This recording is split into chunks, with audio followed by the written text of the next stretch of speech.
propose ici la correction de l'exercice 9 sur les lois à densité. Donc on a deux questions indépendantes. La première question, on a la durée d'attente à une caisse de supermarché est assimilée à une loi exponentielle. La variable aléatoire égale au délai d'attente suit une loi exponentielle de paramètre lambda est égal à 0,04. Première question, quelle est la probabilité qu'un client attende moins de 5 minutes? Deuxième question, quelle est la probabilité qu'il attende plus de 15 minutes?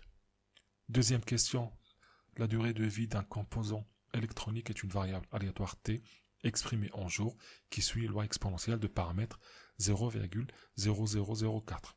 Et on nous demande de calculer certaines probabilités. Commençons par la première question. Donc, quelle est la probabilité qu'un client attende moins de 5 minutes? Donc, on a P de x inférieur ou égal à 5, ce qui correspond à l'intégrale entre 0 et 5 de 0,04 exponentielle de moins 0,04t dt. Donc, je vous rappelle qu'une loi exponentielle de paramètre lambda a une fonction de densité lambda exponentielle de moins lambda t.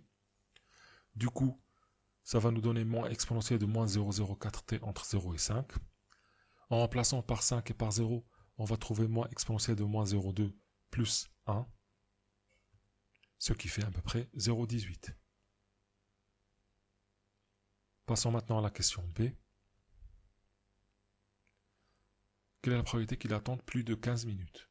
Donc il s'agit de calculer P de x supérieur ou égal à 15, ce qui correspond à 1 moins P de x inférieur ou égal à 15. On passe à l'intégrale, ça fait 1 moins l'intégrale de 0 à 15 de 0,04 exponentielle de moins 0,04t dt, ce qui fait 1 moins la primitive entre 0 et 15.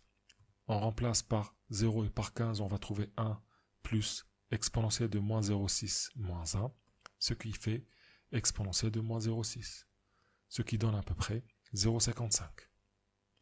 Passons maintenant à la deuxième question. P de x inférieur à 300, ça fait l'intégrale de 0 à 300 de 0,0004 exponentielle de moins 0,0004t dt, ce qui correspond à la primitive entre 0 et 300.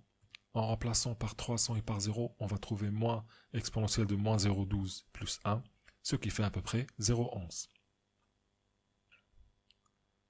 Maintenant, P de x supérieur ou égal à 300, ça fait 1 moins P de x inférieur ou égal à 300, ce qui fait exponentielle de moins 0,12, ce qui donne à peu près 0,89.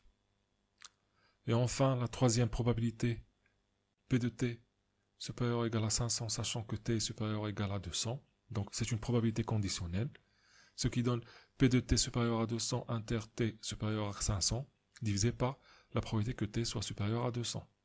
Ce qui fait la probabilité que t soit supérieur à 500 sur la probabilité que t soit supérieur à 200.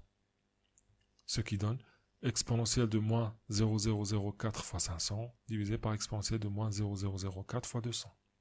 Ce qui donne exponentielle de moins 0,12, ce qui fait à peu près 0,89. Et voilà pour cet exercice.